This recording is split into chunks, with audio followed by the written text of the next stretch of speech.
Kanchipuram వకుడా silks. నాణ్యత మా ప్రాధాన్యత. మదీనాగూడ, మియాపూర్, హైదరాబాద్ లో త్వరలో శుభారంభం.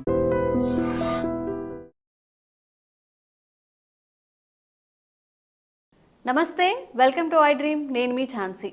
అయితే బంగారం, ఈ బంగారం ఎంత ఉన్నా కానీ మనకి ఇంకా కావాలి అనిపిస్తూ ఉంటుందండి. మరి రేట్లు చూస్తే అసలు మనం కొనగలమా? అసలు మధ్య తరగతి వ్యక్తులు బంగారం కొనే అవకాశం ఉందా ఫ్యూచర్లో అన్నంతగా రోజు రోజుకి ధరలైతే పెరిగిపోతున్నాయి బంగారం ధరలు. మరి ఎందుకు ఇలా జరుగుతుంది? దేనివల్ల బంగారం రేట్స్ ఇంతగా ఎక్కువగా పెరుగుతున్నాయి? ఈ విషయాలను డిస్కస్ చేద్దాం. ప్రస్తుతం అంతా ఉన్నారు founder and CEO of realtor oxygen and TEDx speaker Nandi Rameshwar Rao గారు. నమస్కారం అండి.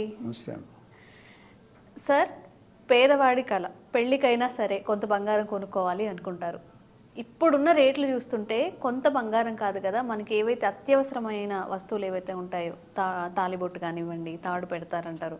ఒక సామాన్యుడికి అసలు బంగారం కొనుక్కోవడం కలగానే మిగులుతుంది అంటారా ముందు ముందు? కొంతవరకు కరెక్టే.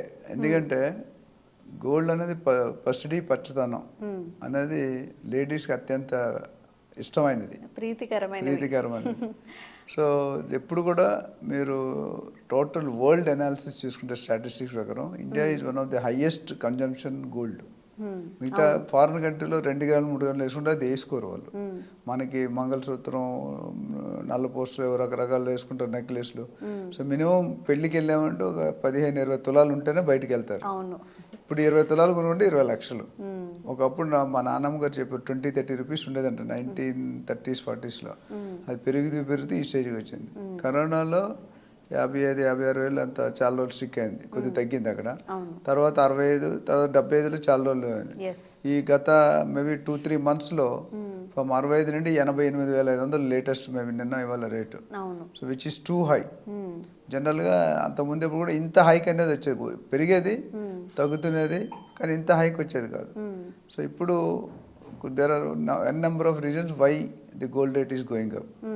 అదేవిధంగా 24 క్యారెట్, చాలామందికి 24 క్యారెట్లో పెట్టాలా 22 క్యారెట్లో పెట్టాలా అనేది ఒక పెద్ద సందిగ్ధం. దాంతోపాటు సిల్వర్ చూసుకుంటే సిల్వర్ కూడా ఎప్పుడు కూడా గోల్డ్ కంటే తక్కువ ఉంటుంది. అంటే సిల్వర్ 1 kg, గోల్డ్ 10 grams పోల్స్తాం. చూసుకుంటే సిల్వర్ కూడా 1,04,000 అయిపోయింది.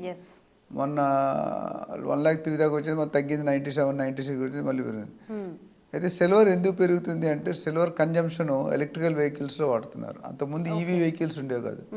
ఈవీ అంటే పొల్యూషన్ ఫ్రీ. ఇప్పుడు గవర్నమెంట్ కూడా రాయితీలు ఇస్తున్నారు, కొనుక్కుంటే ఈ ట్యాక్స్ తీసుకోము, అది తీసుకోము, ఇది తీసుకో అంటే just to encourage the public. ఎందుకంటే పొల్యూషన్ ఇప్పుడు ఢిల్లీ తర్వాత మళ్ళీ హైదరాబాద్ క్యాపిటల్ చేయాలని చూస్తున్నారు, సెకండ్ క్యాపిటల్గా. వాళ్ళు ఢిల్లీ ఆల్రెడీ పొల్యూషన్ ఉంది, మనది కూడా బెంగళూరు ఆల్రెడీ ఫుల్ ట్రాఫిక్. ఏదైనా మంచిది ఉన్న సిటీలో ఉంటే మనదే one of the best city in the world, 4th fastest city in the world, growing. ఇండియాలో 2nd fastest city. అండ్ హైదరాబాద్కి మనం చాలాసార్లు చాలా బెనిఫిట్స్ ఉన్నాయి. హైదరాబాద్ 10 పాయింట్లు చెప్పొచ్చు. టెంపరేచర్ కానీ, కూలింగ్ కానీ, తర్వాత కాస్ట్ ఆఫ్ లివింగ్ కానీ, లాంగ్వేజ్ ప్రాబ్లం కానీ, వర్షాలు, హుడూడ్లు, బుడుమేరలు ఇవేమి మనకి జనరల్గా అప్లై కావు, మన హిల్స్లో ఉన్నాం కాబట్టి. Hyderabad is always safest place for public. ఎవరైనా కొత్త వాళ్ళు హైదరాబాద్ వస్తే they will not leave Hyderabad. వాళ్ళ పిల్లల్ని ఇక్కడ, భార్యని ఇక్కడ పెట్టి వెళ్తారు, ఉద్యోగం చేసి మళ్ళీ ఇక్కడికి వచ్చేస్తారు. అందుకని చూసుకుంటే ఎవ్రీ ఇయర్ హైదరాబాద్కి వలసలు లక్షల్లో ఉంటుంది. అది తగ్గడానికి ORR, RRR అనేది కాన్సెప్ట్ వచ్చింది. So coming back to gold, మీరు అడిగారు ఎందుకు పెరుగుతుంది, ఎందుకు తగ్గుతుంది. సో ఎక్కువగా 2-3 రీజన్స్, జియో పొలిటికల్ రీజన్స్ అంటారు. ట్రంప్ వచ్చాక గోల్డ్ మొత్తం పడిపోయింది, స్టాక్ మార్కెట్ పడిపోయింది, రియల్ ఎస్టేట్ తగ్గింది. Because Trump is big boss, అందరికీ పెద్దన్న.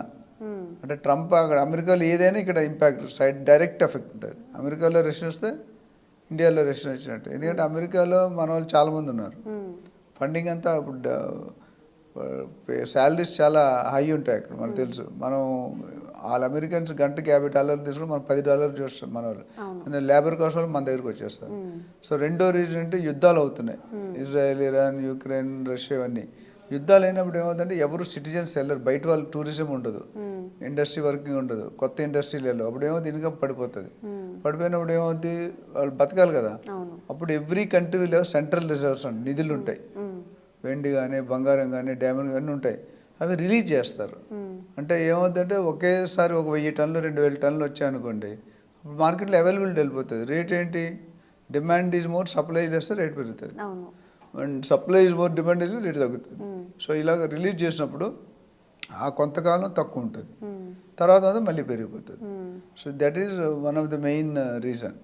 ఎందుకంటే ఇప్పుడు ట్రంప్ ఏం చేశాడు, ట్యాక్స్ విధించాడు, ఇంపోర్ట్ ట్యాక్స్. ఇండియా మీద 25%, అక్కడ చైనాకి 60%. చైనా అంటే అస్సలు పడదు కాబట్టి చైనా మీద ఎక్కేసాడు. దాంతోపాటు ఏమనంటే మీరు నేను చెప్పిన వాటి వినకపోతే ఇంకా 100% కూడా చేస్తాను, అంటే 10 రూపాయలు 10 రూపాయలు కొనుక్కోవాలి. సో ఇది ట్రంప్ చేసే యాక్టివిటీస్ మీద చాలా డిపెండ్ అయి ఉంటారు బిజినెస్. నన్ను చూసుకుంటే మోడీ గారికి కుర్చీలాగా కూర్చోబెట్టాడు, మీరు చూసారు లేదు టీవీలో. ట్రంప్ ఈజ్ పుల్లింగ్ ది కుర్చీ టు మోడీ గారు. అంటే అది పెద్ద జోకా సినిమా తెలియదు, నిజంగా చేసాడు ఆయన. అది చాలా అరుదుగా జరుగుతుంది. అంటే అంత వాల్యూ ఇస్తున్నాడు మోడీ గారికి, పైన లోన్ మొత్తం చేస్తున్నాడు. So that's different. So gold ఓవరాల్గా నాకు తెలిసి రానున్న రోజుల్లో డెఫినెట్గా ఆకాశం అంత ఎత్తి ఎదిగే అవకాశాలు చాలా పుష్కలంగా కనిపిస్తున్నాయి. ఎవరైనా డబ్బులు ఉంటే కొనుక్కోవాలంటే దే కెన్ బై. అప్పులు చేసి కొనుక్కోవాలని చెప్పి but we have spare money, it's better to invest. ఎందుకంటే రియల్ ఎస్టేట్లో పెరిగినంత పెరగకపోయినా పెరుగుతుంది. స్టాక్ మార్కెట్ అనేది అంటే నేను జనరల్గా ఎక్కువ సజెషన్ అనేది దాని మీద అవగాహన ఉన్న వాళ్ళైతే స్టాక్ మార్కెట్కి వెళ్ళాలి. అవగాహన లేదు, మానిటరింగ్ లేదనుకోండి చేతులు కాల్చుకుంటారు. మన ఒకసారి కొలాప్స్ అయింది, ట్రంప్ ఎలక్ట్ అవగానే కొలాప్స్ అయింది, మధ్యలో మళ్ళీ మన కూడా కొలాప్స్ అయింది. సో ఎంత రిస్క్ ఉందో అంత ప్రాఫిట్ ఉంటుంది. But are you ready to take the risk?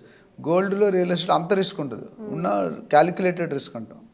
కాబట్టి ఇన్వెస్ట్మెంట్ ఈ మూడు కూడా ఇప్పుడు ఇన్వెస్ట్మెంట్. గోల్డ్ని ఎంతమంది బంగారం యూసేజ్గా చూసేవారు, ఇప్పుడు ఇన్వెస్ట్మెంట్ ఆప్షన్గా చూస్తున్నారు. స్టాక్ మార్కెట్ పడిపోతే ఇప్పుడు రియల్ ఎస్టేట్ డల్గా ఉంది కొన్ని రోజులు, స్టాక్ మార్కెట్ పడుతుంది, మరి ఇంకా నెక్స్ట్ ఆప్షన్ ఏముంది? Only gold. సో గోల్డ్లో పెట్టు. జనరల్గా ఫైనాన్షియల్ ప్లానర్స్ ఏమంటారంటే ప్రతి ఇంట్లో, మీ ఇంట్లో మా ఇంటి ఉన్నవారు కనీసం పావు కేజీ నుండి 1/2 కేజీ నుండి కేజీ గోల్డ్ ఇంట్లో ఉండాలంట. ఎందుకంటే ఇప్పుడు ఎమర్జెన్సీ, కరోనా వచ్చింది, 20 లక్షలు కావాలి, ఎక్కడి నుండి వస్తాయి? రియల్ ఎస్టేట్ ఇమీడియట్ అమ్ముకోలేరు, స్టాక్ మార్కెట్ ఇమీడియట్ క్యాష్ వచ్చేది గోల్డ్. సో పెట్టుకుంటే ఒక 1/2 కేజీ గోల్డ్ పెట్టుకుంటే ఎప్పుడు కూడా మీకు నెక్స్ట్ 3 to 5 years సరిపడికి ఇన్కమ్ మనకు రెడీగా ఉండాలి. ఎప్పుడైనా ఉద్యోగం పోవచ్చు, బిజినెస్ లాస్ రావచ్చు.